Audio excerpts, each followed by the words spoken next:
is the Chiefs' defense underrated? Like, is it not talked about enough?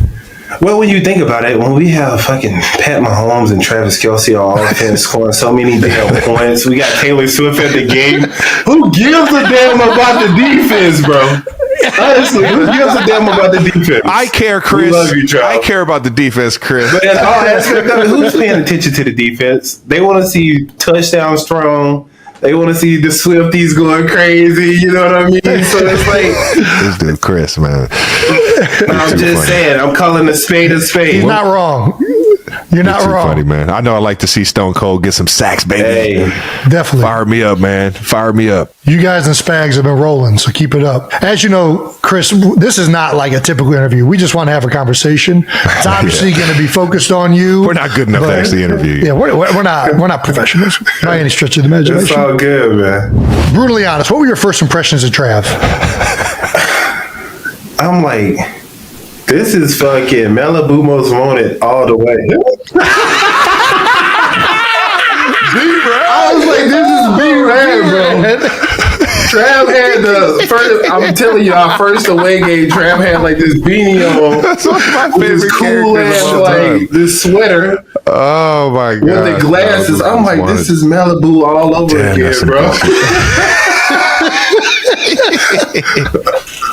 Traffic. I'm looking for my chapstick. Oh man, damn, that's fucking good. Well, what were your one of my favorite movies? What was your first impressions of Andy Reid? Ooh, that's a good one too. You know what? Andy really didn't talk. Andy say things like, "Hey, just look at you with the mustache." I'm like, bro, we talk about it all the time. Like, bro, just that look. He just don't talk. He didn't talk to me in like my fourth year when we finally had a conversation. The conversation like, "How you doing?" I was like, "I'm good." How you? I'll do that these first 4 years. Like, it was socially awkward at first, but then I started talking to him. He cool. He's the best, man. To be fair, he's usually talking to all the offensive guys. Yeah. We talked a lot about Andy Reid on this show, and one thing we got to ask is, how did you handle your first Andy Reid long drive drill in the training camp? Oh my God, yeah. In 17 or 16, 17, we were still, Alex Smith was still there. So we still had like a lot of the up tempo stuff. So like long drive drills, they would throw in like a turbo of like, you know what I mean? Like a quick play, you have to get set up, lined up fast. So it was no joke back then. That was when it was brutal. I remember running off after 8 plays because it's like, that was when Britt Reed was here, bro. I'm like, if a play lasts over 8 plays, bro, I know I'm not going to be in. So I ran off. Right. Yeah. Britt got mad at me. I stayed like 2 plays out. They sent me back in.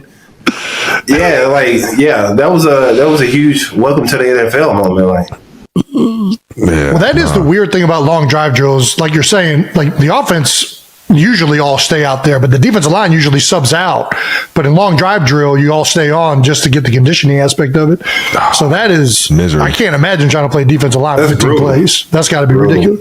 Yeah. Were there any older guys that were there? Like, who were the guys that kind of took you under their wing? We had some good vets. Alan Bailey, Dontari Poe, Jay Howard, David Just King. You guys had, dude, the defensive line and defense that you came in with. Those guys were all monsters. They were monsters, bro. Was Tamba still there? Was Tamba gone or was Tamba still there? Tamba and Justin Houston was still here. Yeah. That's crazy, man. And D Ford. Damn, that's a hell of a fucking D line. Yeah, we had all of them. I was living a dream, bro. God damn. Tamba, Jay Houston, Dontari Poe, Chris Jones. Holy fuck. Was there any like specific like mentor that you could really say like, man, he or one of the coaches helped you out the most in your career so far? Probably Tamba Ali and Dontari Poe. Because my first year in the league, I wanted to figure out how to get to be a Pro Bowl player. And Poe, in interior, Poe was our only Pro Bowl because we was running at 3-4 in. So Justin Houston was outside linebackers. So I kind of mimicked Poe my first 2 to 3 years on how to be a pro, on what he ate. Like the guy used to eat a bucket of oatmeal with bananas, cinnamons, and 2 eggs missed in it, and that shit had me throwing up for the first like week. So it did not that work. shit had me throwing up for the Didn't first work week, for you. bro.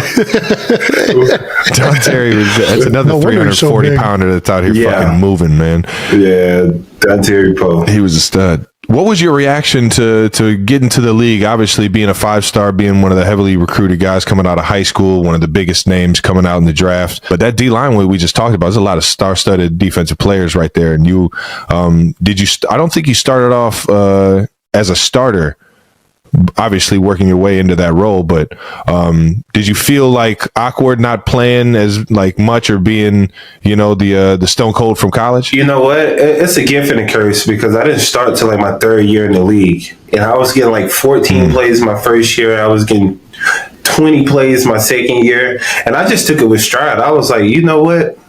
These little 14 plays I'm gonna make sure I'm the best pass rusher out there. Go crazy. I'm gonna go so crazy. I'm gonna hype up the crowd. That's why I got from like pumping up the crowd. I was coming in on 3rd down, only a 3rd down specialist. I'm gonna pump up the crowd, do whatever I can to get remembered for these little 14. Yeah. And I was like, they eventually started going up throughout the year. So it was like, I didn't expect to start when I got here. The veterans, they be a little salty when you first get in here. You're a young buck, and they want you to kind of earn your reps. So I was like, I respect it. I don't mind coming off the bench, only playing on 3rd down. That's it. When the lights are on, baby. That's Money when the down. show really starts. Absolutely. Yeah, you earned your first start week 6 of that season. You got a sack the following week against Andrew Luck. Was that your first sack in the NFL, Andrew Yeah, Luck? what's crazy about that, bro? They started me week 6, and I came off the bench in week 7. So it was like,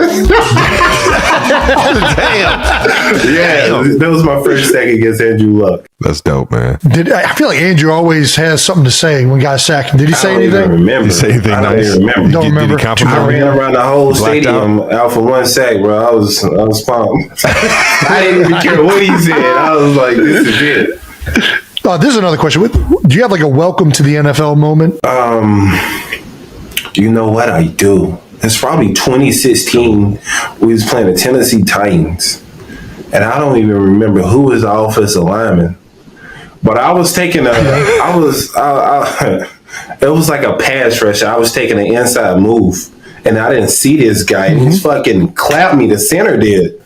Yeah, stood over me. It's and probably Ben Jones. Yeah, bitch. Welcome to the NFL. I'm like, oh, I'm sorry. Like, he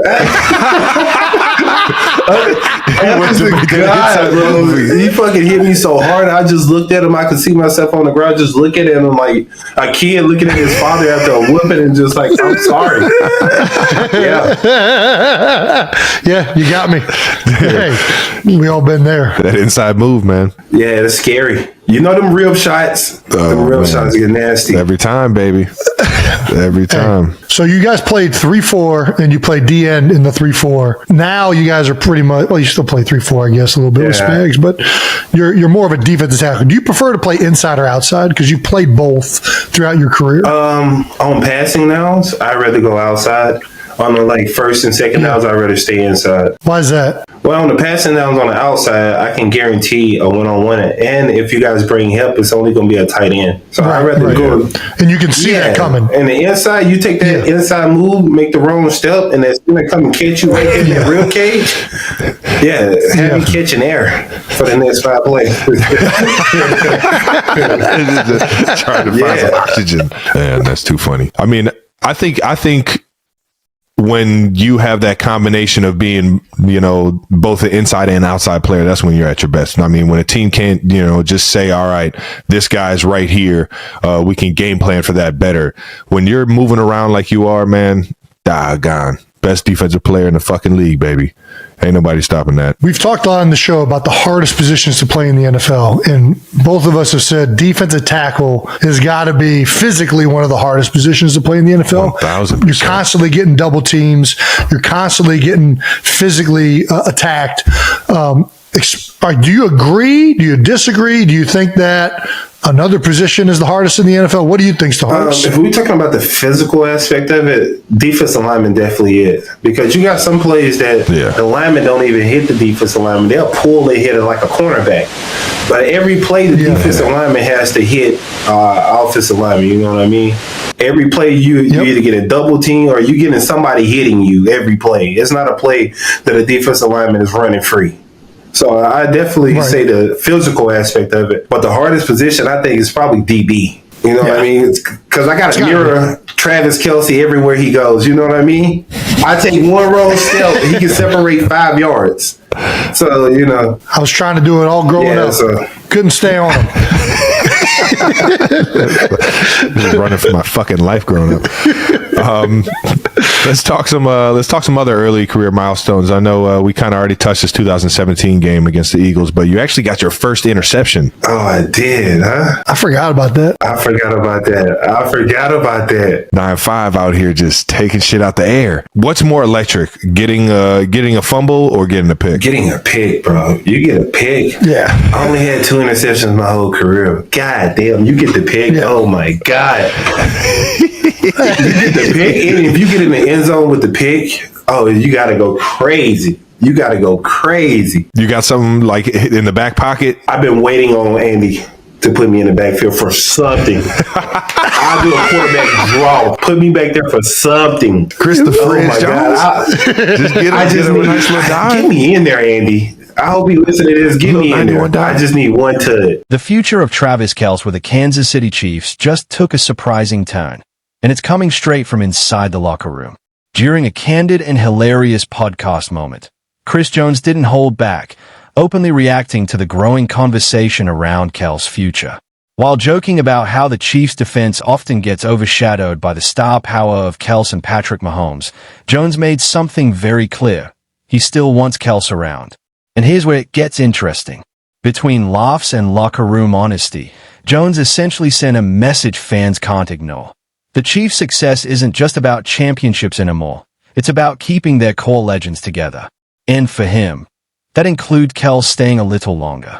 The chemistry, the energy, the winning formula. It all changes if Kelce walks away. What makes this moment even bigger is the timing. With retirement whispers getting louder and Kelce's legacy already secured, hearing a teammate like Jones push for a few more years adds real weight to the conversation. Because inside that locker room, this isn't just talk, it's concern. So now the big question is, will Travis Kelce listen? Or are we witnessing the beginning of the end for one of the NFL's most iconic eras?